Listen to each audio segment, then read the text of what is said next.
Shalom semuanya, selamat siang, puji nama Tuhan kalau kita kembali bertemu di dalam ibadah El Shaddai. Mari saudaraku, kita mau satukan hati kita mau satukan iman kita mau satu dalam doa. Mari kita berdoa. Bapa di dalam surga, Bapa di dalam nama Tuhan Yesus, terima kasih ya Bapa, kami mau bersyukur kepadamu. Terima kasih Tuhan kalau siang hari ini kembali kami bisa bertemu, kami bisa berkumpul bersekutu ya Bapa.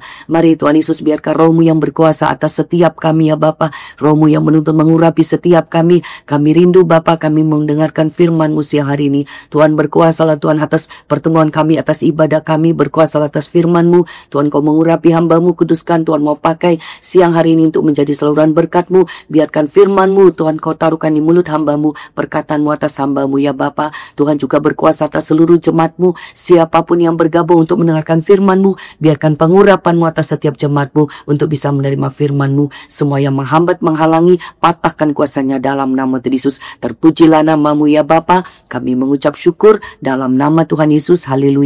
Amin. Sekali lagi shalom semuanya. Puji nama Tuhan saudaraku ya, kalau kita bisa kembali bersekutu, kita bisa kembali mendengarkan firman Tuhan. Saya percaya semua karena anugerah Tuhan, karena kekuatan Tuhan Yesus. Pagi hari ini kita akan sama-sama membuka firman Tuhan. Kita akan belajar firman Tuhan dari kitab Markus. Markus 2 ayat yang pertama sampai yang ke-12. Markus 2 ayat yang pertama sampai yang ke-12. Saya akan bacakan firman Tuhan buat kita semuanya. Judul perikopnya, orang lumpuh disembuhkan.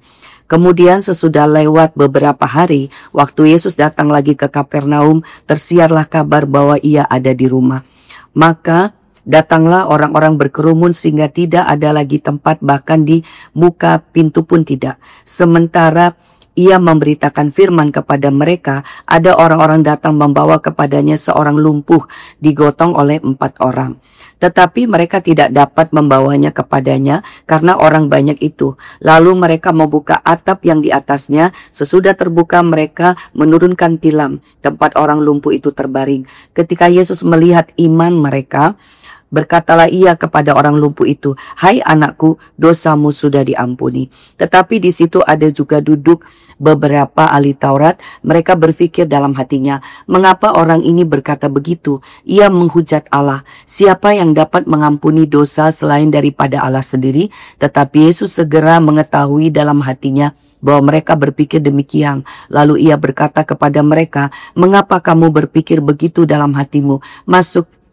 Manakah lebih mudah, mengatakan orang lumpuh ini, dosamu sudah diampuni, atau mengatakan, bangunlah, angkatlah tilammu dan berjalan? Tetapi supaya kamu tahu bahwa di dunia ini anak manusia berkuasa mengampuni dosa, berkatalah ia kepada orang lumpuh itu, kepadamu kukatakan, bangunlah, angkatlah tempat tidurmu dan pulanglah ke rumahmu. Dan orang itu pun bangun, segera mengangkat tempat tidurnya dan pergi keluar di hadapan orang-orang itu, sehingga mereka semua takjub lalu memuliakan Allah, katanya, yang begini belum pernah kita lihat. Amin. Ya saudaraku, kita belajar saudaraku ya dari setiap firman yang disampaikan gitu ya. Kalau hari ini judulnya iman yang menyelamatkan. Ya saudaraku, kita mau belajar dari perikop ini bagaimana ketika iman itu bekerja gitu ya. Kita lihat saudaraku ya, bagaimana bahwa yang membuat Tuhan juga akhirnya bekerja di situ dikatakan ya, ketika Yesus melihat iman orang itu gitu ya. Jadi ternyata iman itu yang menarik kuasa itu bekerja saudaraku. Ketika Yesus mengajar di sini saudaraku, bukan hanya orang lumpuh ini ya, bahkan mungkin dia yang tidak bisa masuk pada awalnya. Banyak orang datang saudaraku, tetapi kenapa tidak semua bisa mengalami? Bahkan pikiran-pikirannya pun berbeda. Ya berarti kan saudaraku bahwa keberadaan setiap orang, keadaan setiap orang itu yang membatasi, itu yang menghambat. Kalau dari Tuhan, saya percaya Tuhan mau mengampuni. Tuhan Yesus datang untuk menyelamatkan. Tuhan Yesus itu juru selamat saudaraku. Datang ke dalam dunia ini untuk menyelamatkan. Tetapi kenapa tidak semua orang bisa menerima? Kenapa tidak semua orang bisa mendapatkan? Berarti kan kita perlu belajar saudaraku ya. Kalau kita lihat bagaimana perjalanan Tuhan Yesus selama di dunia saudaraku ya. Di sini dikatakan Yesus datang dan dia mengajar. Saudaraku lihat ya, kalau saudaraku baca firman Tuhan di kitab Injil khususnya, Yesus itu selama di dunia ini dia berjalan. dia datang. Dia mengajar di tepi pantai, dia mengajar di rumah-rumah, dia mengajar. Berarti kan Tuhan Yesus menyampaikan firman. Firman itu penting sekali saudaraku ya. Minggu-minggu ini saya merasakan akhir-akhir ini bahwa Tuhan menekankan betapa pentingnya firman. Karena itu dasarnya. Dasarnya untuk iman itu bisa dibangun. Tanpa ada dasar, iman itu tidak bisa dibangun. Iman itu semakin lama semakin kuat ketika dibangun. Tetapi harus ada dasarnya, fondasinya. Dan fondasinya itu adalah kebenaran. Fondasinya itu adalah firman Tuhan.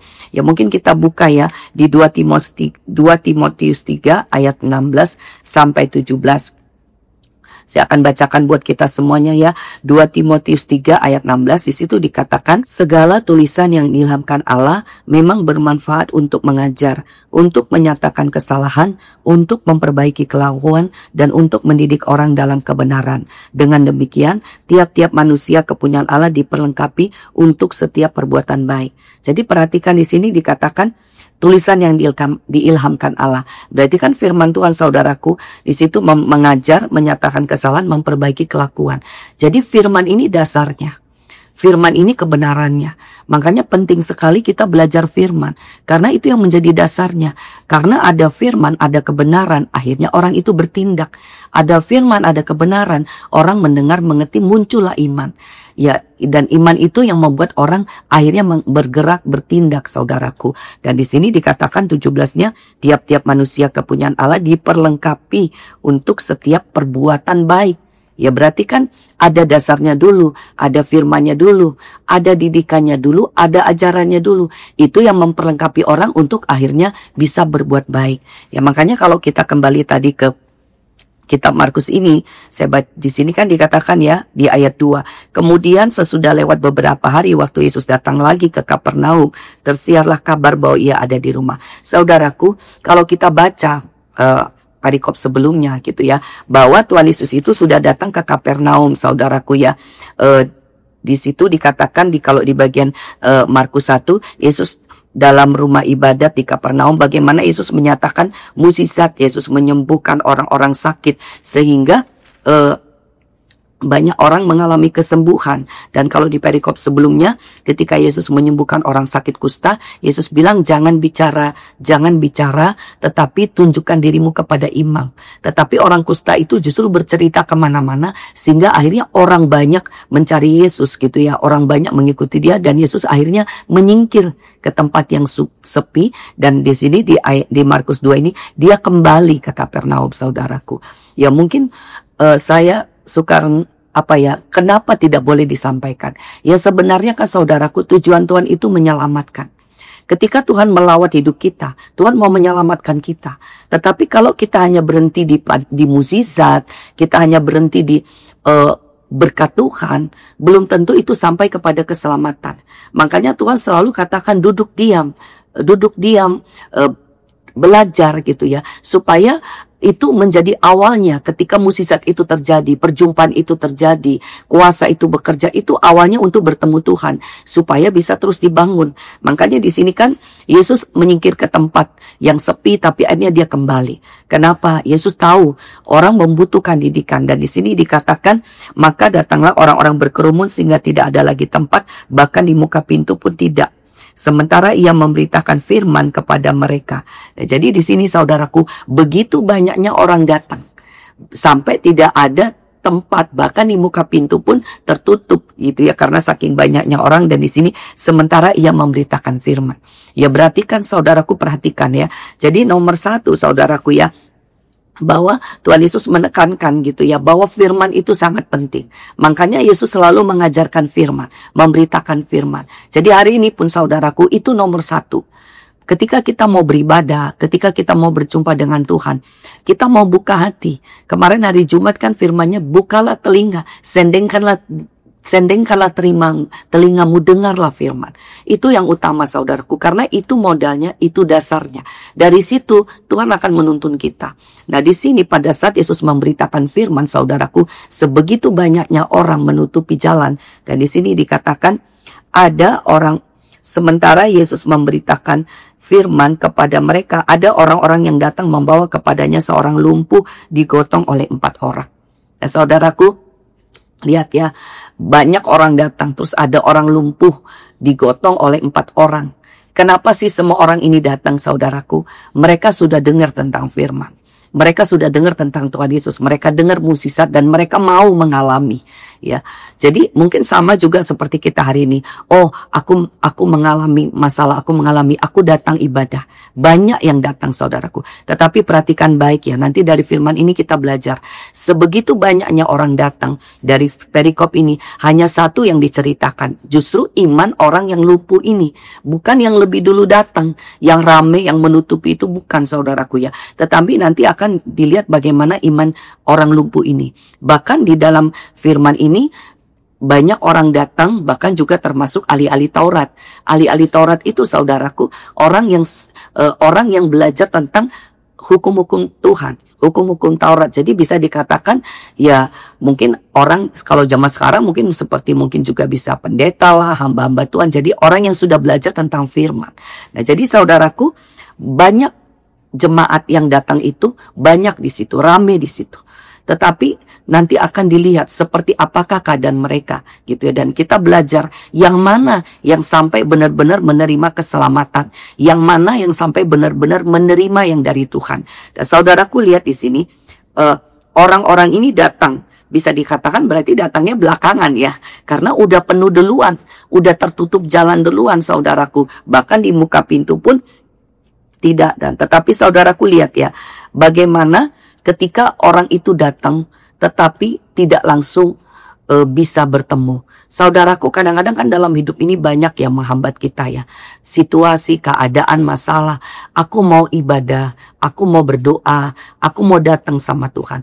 Tetapi kadang-kadang tidak selalu bisa bertemu. Mungkin bisa aja, belakangan datangnya, udah penuh di depan. Mungkin dikatakan bisa terlambat, udah mulai gitu, saudaraku ya. Tetapi saudaraku lihat di sini ya, bahwa semua hambatan itu tidak bisa menghambat kalau kita punya kerinduan, kalau kita memang punya tujuan. Di sini orang lumpuh ini, saya percaya kenapa orang lumpuh ini sampai didukung oleh 4 orang. Saya percaya pasti dia sudah mendengar tentang Tuhan Yesus dan dia mau berjumpa dengan Tuhan Yesus dan dia mau supaya dia juga bisa menerima sesuatu dari Tuhan Yesus dan tidak ada yang bisa menghambat, saudaraku. Jadi ini, kalau yang pertama tadi firman, Yesus memberitakan firman. Yang kedua, bagaimana kita meresponi kalau Tuhan sudah datang, Tuhan sudah memberikan waktu, Tuhan sudah memberikan kasih karunia, Tuhan sudah memberitakan firman. Buat kita orang yang mau berjumpa dengan apa yang harus kita lakukan. Saudaraku, ini sudah banyak yang datang lebih dulu. Tetapi yang lumpuh ini belakangan. Kalau dibilang lumpuh, berarti kan kondisinya tidak bisa berjalan. Terbatas, saudaraku. Tetapi saya percaya ada gerakan dari hati dia, ada dorongan dari orang itu. Aku harus sampai, aku harus datang, aku harus ketemu. Jadi ini yang pertama, saudaraku ya. Kita itu untuk bisa berjumpa dengan Tuhan, memang kita yang harus terobos. Kita yang harus bertindak, kita yang harus lari, kita yang harus berjuang. Keadaan akan selalu menghambat, keadaan akan selalu membatasi. Dan di sini dikatakan udah penuh, nggak bisa dan posisi lumpuh. Di tempat tidur tidak bisa berjalan. Tapi puji Tuhan, masih ada orang yang mau menolong, masih ada orang yang membantu. Saudaraku lihat nggak di sini ya, bahwa ternyata memang untuk bisa merebut, untuk bisa meraih, untuk bisa mencapai, kita butuh. Kita kadang-kadang mungkin nggak bisa sendiri, kita butuh dukungan, kita butuh support gitu. Jadi ini saudaraku yang perlu kita renungkan dalam hidup kita gitu ya, bahwa kita itu memang harus memperjuangkan diri kita.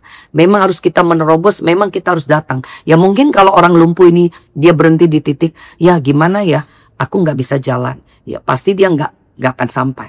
Tapi pasti dia juga minta tolong ya. Ya pasti itu minta tolong dan orang mau menolong. Ya berarti kan kita dengan segala macam cara, kalau aku nggak bisa. Apalagi sekarang udah bisa berdoa, berdoalah. Tuhan, aku rindu bertemu Tuhan. Tuhan buka jalan. Tuhan ya supaya Tuhan kirim orang-orang yang bisa menolong. Dan kadang-kadang udah sampai di tempat pun ya mungkin udah terlambat, mungkin udah nggak bisa masuk. Apakah menyerah? Saudaraku, orang lumpuh ini tidak menyerah. Di sini dikatakan, tetapi mereka tidak dapat membawanya kepadanya karena orang banyak itu. Lalu mereka membuka atap yang di atasnya. Sesudah terbuka, mereka menurunkan tilam tempat orang lumpuh itu terbaring. Saudaraku lihat. nggak ada jalan.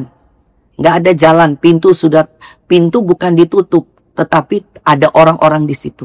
Berarti kan ada aja yang mau menghambat perjalanan kita untuk ketemu Tuhan. Ada aja yang mau membatasi, saudaraku. Kita nggak bisa mempersalahkan. Gara-gara kamu nih aku nggak bisa datang. Gara-gara nggak bisa, saudaraku. Kalau dari firman ini berarti kan kita yang harus berjuang, kita yang harus mengalahkan situasi itu, kita harus kita harus benar-benar gimana caranya. Pokoknya jadi kalau kita stuck dengan keadaan, kita cuma melihat keadaan, wah ini orang banyak, kok mereka nggak ngerti, aku kan lumpuh, aku kan nggak sakit, harusnya ngertiin dong, saudaraku. Bicara iman, kita tidak bisa minta pengertian dunia ini, tapi kita yang mesti, apa yang harus aku lakukan? Karena kalau secara istilahnya, secara dagingnya, jasmaninya, ya ini orang lumpuh, masa nggak mau tolongin gitu kan? Kadang-kadang gitu, lu ngertiin dong, aku lemah, aku nggak bisa. Saudaraku, kalau kita berharap kepada dunia, terbatas. Apalagi kalau gini, gara-gara kamu aku begini, nggak bisa, saudaraku. Dari firman ini lihat, dia lumpuh, dia sakit. Dan dia tidak marah, dia tidak marah-marah. Oh nih orang udah penuh, orang nutupin jalan, nggak bisa, saudaraku. Jadi ini pelajaran berikutnya yang saya tangkap dari firman ini. Kita tidak bisa menuntut pengertian dari dunia ini, kita tidak bisa mempersalahkan orang, tetapi justru kita berdoa, tuh buka jalan. Apa yang aku harus lakukan? Aku harus sampai di sana. Dan ternyata kadang-kadang di sini kan saudaraku, kalau saudaraku lihat sampai ke bawah, tidak ada ditulis yang punya rumah marah. Orang marah karena dia bongkar atap. Ya, kadang-kadang mungkin memang jalannya seperti gitu. Memang ada yang harus diterobos, ada yang harus dibongkar, ada yang harus dilewati. Tidak melewati jalan biasa. Ya ini kan menurut saya, luar biasa. Ya bongkar atap, ya saya nggak tahu gimana caranya menaikkan tempat tidur dengan orang lumpuh naik ke atas atap, berjalan di atas atap, turunkan lagi. Tapi berarti kan itu saudaraku sesuatu yang, ya istilahnya sesuatu yang, yang di luar, mungkin kalau orang bilang di luar nurul kali gitu ya. Ya di luar akal pemikiran kita. Tetapi ternyata waktu kita mau ikut Tuhan, saudaraku, itu yang saya tangkap ya.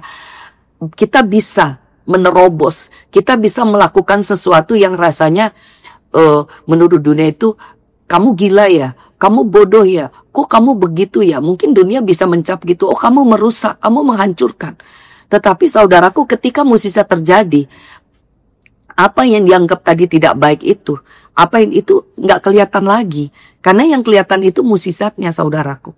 Jadi di sini lihat ya, akhirnya di sini dikatakan mereka membuka atap yang di atasnya. Sesudah terbuka, mereka menurunkan tilam.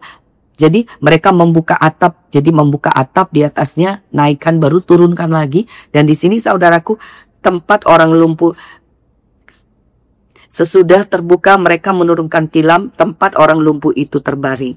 Nah, jadi saudaraku lihat ya, bagaimana tindakan mereka. Nah sekarang refleksikan ke diri kita. Berarti ketika memang ada masalah terjadi, saudaraku, kita berdoa, tapi juga memang kita benar-benar kita juga harus bertindak gitu ya. Bertindaknya itu bukan melakukan sendiri, bertindaknya itu aku harus mendapatkan Tuhan. Berarti kan aku harus mendapatkan jawaban. Aku harus bagaimana sampai aku bisa mendapatkan pertolongan. Ya mungkin kalau ibadah kita minggu ini berseru-serulah.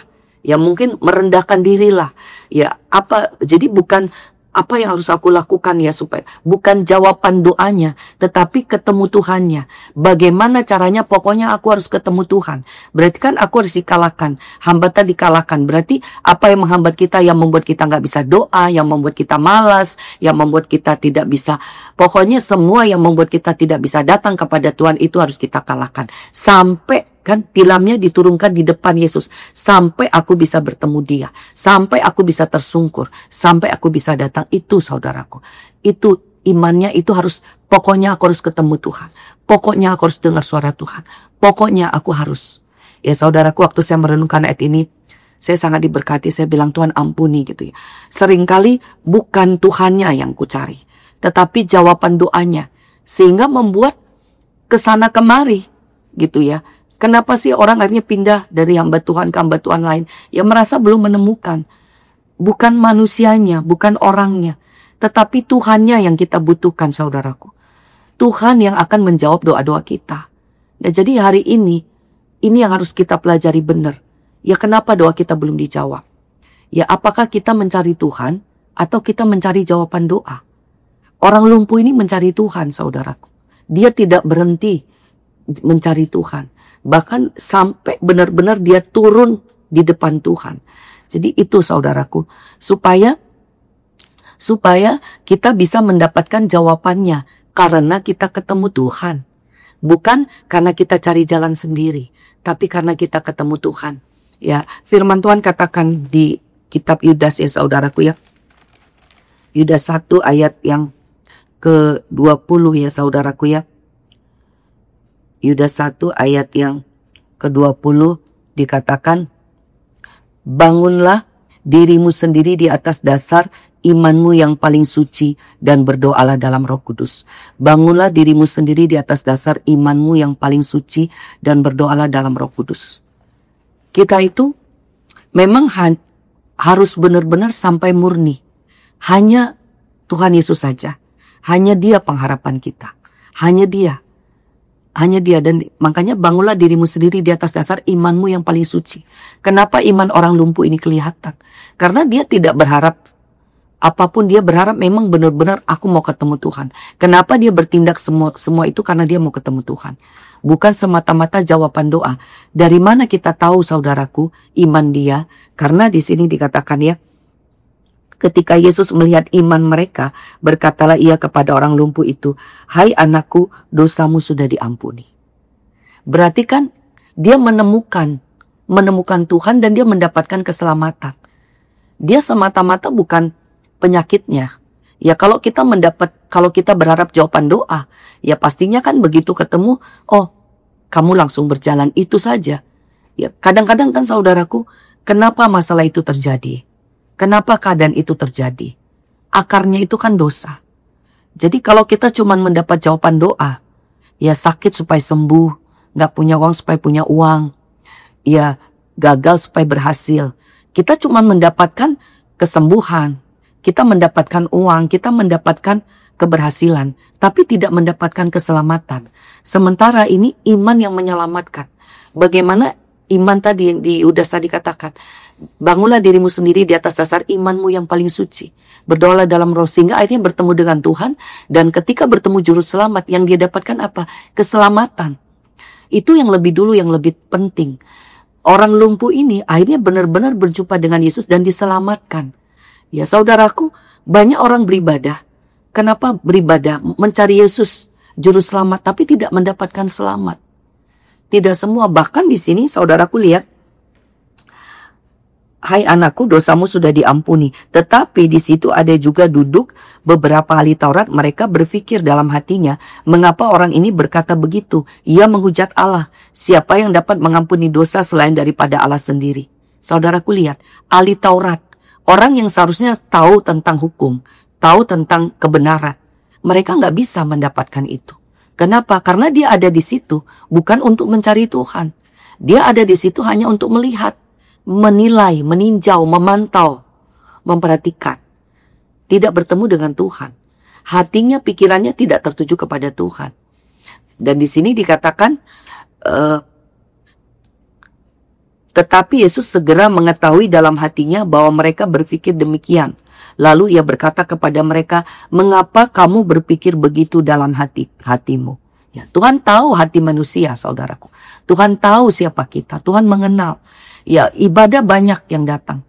Tapi yang benar-benar punya hati, punya iman mencari Tuhan, Tuhan yang tahu. Dan Tuhan tidak pernah salah. Bukan yang pintar, bukan yang tahu, tetapi yang mau merendah, yang benar-benar mau mencari Tuhan. Karena Tuhan juru selamat, saudaraku. Tujuan Tuhan itu mau menyelamatkan, mau menolong. Firman Tuhan katakan, carilah dahulu kerajaan Allah dan kebenarannya, maka semuanya akan ditambahkan kepadamu. Kalau sudah berjumpa dengan Tuhan, Tuhan tinggal menambahkan berkat-berkat yang lain. Tetapi kalau keselamatan itu, kerajaan Allah itu belum diterima, ya walaupun pintar itu akan binasa. Walaupun kaya akan binasa. Walaupun sehat tetap akan binasa. Tetapi ketika keselamatan itu sudah diterima, saya percaya berkat itu tinggal ditambahkan. Jadi di sini Tuhan Yesus melihat, kenapa hatimu berkata seperti itu? Kenapa engkau berpikir seperti itu dalam hatimu? Manakah lebih mudah mengatakan kepada orang lumpuh ini, dosamu sudah diampuni, atau mengatakan, bangunlah, angkatlah tilammu dan berjalan? Manakah lebih mudah? Ya saudaraku, mungkin lebih mudah bilang, sebenarnya secara manusia dua-duanya juga tidak bisa. Siapa yang bisa melakukan itu, saudaraku? Tetapi pemikiran orang mungkin, berjalan, itu yang lebih gampang. Tetapi saudaraku, bagaimanapun orang itu berjalan, dia akan lumpuh lagi kalau dosa itu masih ada. Ya, Tuhan tahu apa yang dibutuhkan. Jadi hari ini saudaraku, biarlah kita sama-sama belajar. Mungkin kita udah rajin ibadah, kita rajin baca Alkitab, berdoa. Tetapi apakah hati kita, iman kita benar-benar mau merendah dan mencari Tuhan? Kerinduan kita hanya untuk mendapatkan Tuhan, atau kita fokus kepada jawaban doa, fokus kepada masalah kita, sehingga akhirnya rajin berdoa, rajin ibadah supaya doaku dijawab. Saudaraku, Tuhan pasti akan menjawab doa-doa kita.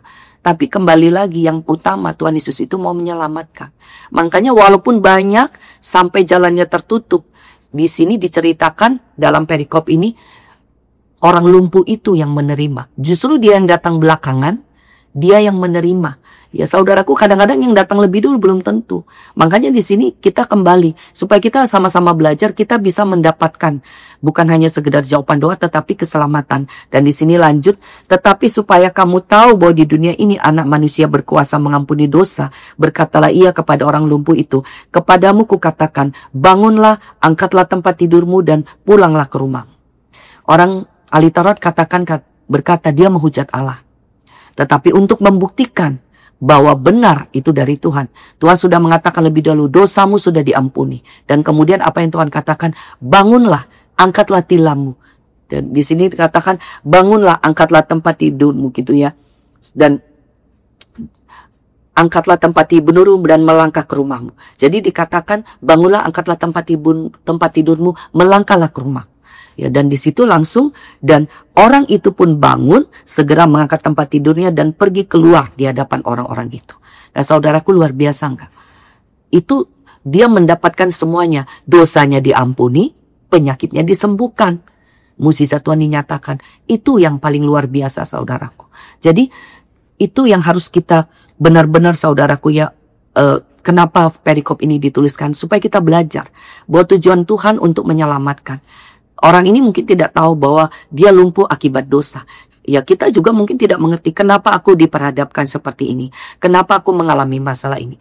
Ya kalau itu karena dosa, biarlah benar-benar kasih karunia Tuhan turun. Tuhan Yesus yang mau memberikan jawaban. Kalau kita rendahkan hati kita, kita cari dia. Karena dia mau menolong, mau menyelamatkan. Dan di sini dikatakan, dan orang itu pun bangun, segera mengangkat tempat tidurnya dan pergi keluar di hadapan orang-orang itu, sehingga mereka semua takjub, lalu memuliakan Allah, katanya yang begini belum pernah kita lihat. Puji Tuhan saudaraku, nama Tuhan dipermuliakan lewat orang lumpuh itu. Jadi pastinya itu saudaraku ya, bahwa Tuhan mau menyelamatkan setiap orang. Tuhan mau menyatakan kuasa, mau menyatakan mukjizat. Tuhan mau menyatakan bahwa Tuhan ada, Tuhan hidup dan Tuhan berkuasa. Dan dia mau menyelamatkan setiap orang, dia sudah menebus kita. Dan sekarang buat kita orang-orang yang sudah percaya, yang sudah beribadah saudaraku, bagaimana kita meresponi firman Tuhan ini. Ya, supaya benar-benar kita belajar gitu, bahwa ternyata dalam hidup ini, itu yang paling utama. Bagaimana aku bisa berjumpa dengan Tuhan Yesus setiap hari, setiap waktu dalam hidupku. Hambatan mungkin banyak, tekanan banyak, masalah banyak. Tetapi ketika kita mau untuk terus berjumpa, bersekutu, itu yang membuat kita bisa berjumpa. Itu yang membuat kita bisa menerima. Jadi hari ini biarkan dari perikop ini kita sama-sama belajar saudaraku ya. Supaya kita bukan sekedar datang beribadah, bukan sekedar berkumpul gitu kan ya, dan jangan lagi beribadah memang hanya untuk melihat, memantau, menilai saudaraku. Ya siapa kita saudaraku? Siapa kita? Tanpa Tuhan kita nggak bisa hidup. Tanpa Tuhan kita nggak bisa selamat. Mungkin masih bisa lah di dunia ini mencari kekayaan, mungkin masih bisa lah Masih bisa saudaraku, mencari kesembuhan pun mungkin masih bisa, tapi keselamatan hanya ada di dalam Tuhan. Supaya benar-benar ibadah kita itu mendatangkan berkat, supaya benar-benar ibadah kita benar-benar bersekutu dengan Tuhan, berjumpa dengan Tuhan, iman kita semakin dikuatkan. Ini dia saudaraku ya, biarlah kan firman ini menuntun setiap kita. Firman Tuhan yang menjadi dasarnya. Firman Tuhan. Ya, saya merenungkan kenapa Tuhan terus berkata seperti itu. Karena itu dasarnya. Kembali lagi kepada firman. Dan apapun yang kita butuhkan ada dalam firman ini. Apapun yang kita butuhkan, masalah kita, keadaan kita ada. Dan ketika kita mau kembali kepada firman, mau membuka hati, mendengar firman, menerima firman, melakukan firman, itu yang akan menuntun mengubahkan hidup kita. Dan yang kedua, ketika kita terus juga mau berjumpa dengan Tuhan, bersekutu dengan Tuhan, datang kepada Tuhan, saya percaya saudaraku, dosa itu akan diampuni, dosa itu dibebaskan, dilepaskan, dan mukjizat Tuhan dinyatakan, nama Tuhan dipermuliakan. Dalam hidup ini bukan bicara satu kali, ini bicara sehari-hari. Bagaimana yang tadinya lumpuh, yang berdosa, yang tidak bisa, tidak berdaya, sampai bisa dinyatakan kuasa Tuhan, mukjizat Tuhan, pertolongan Tuhan, dan akhirnya mempermuliakan nama Tuhan. Biarkan hidup kita seperti itu ya saudaraku ya, supaya setiap saat kita ibadah, kita bersekutu, itu membangun iman kita, menguatkan kita. Ya puji nama Tuhan, ini firman Tuhan mungkin yang bisa diberikan saudaraku. Biarlah firman ini juga menguatkan saudaraku dan saya, saudaraku ya. Apa yang kita butuhkan kita tidak tahu. Mungkin hari ini kita hanya berpikir, oh keluargaku, rumah tanggaku. Kita tidak mengerti, tidak sadar bahwa ternyata di balik itu ada dosa. Di balik itu ada yang perlu diperbaiki. Di balik itu ada yang perlu dimurnikan. Ada yang perlu diluruskan. Kita melihat sendiri ketika kita mungkin altar call, kita ibadah, kita datang, ya pokok doa kita apa mungkin, pengharapan kita apa, tapi ketika kita datang ke hadapan Tuhan, apa yang Tuhan nyatakan? Seringkali di luar dari apa yang kita pikirkan, di luar dari apa yang kita tidak mengerti. Jadi jangan batasi Tuhan. Makanya jangan jadi ahli Taurat. Jangan jadi orang yang merasa aku sudah tahu. Tetapi kita ini orang-orang berdosa yang mendapatkan kasih karunia Tuhan. Biarlah kita benar-benar datang dengan satu kerinduan saja. Tuhan, aku mau bersamamu. Supaya ketika kita benar-benar merindukan bersekutu, berjumpa dengan Tuhan, saya percaya waktu Tuhan datang, Tuhan ada di hadapan kita, Tuhan akan menyatakan apa yang membuat hidup kita seperti itu.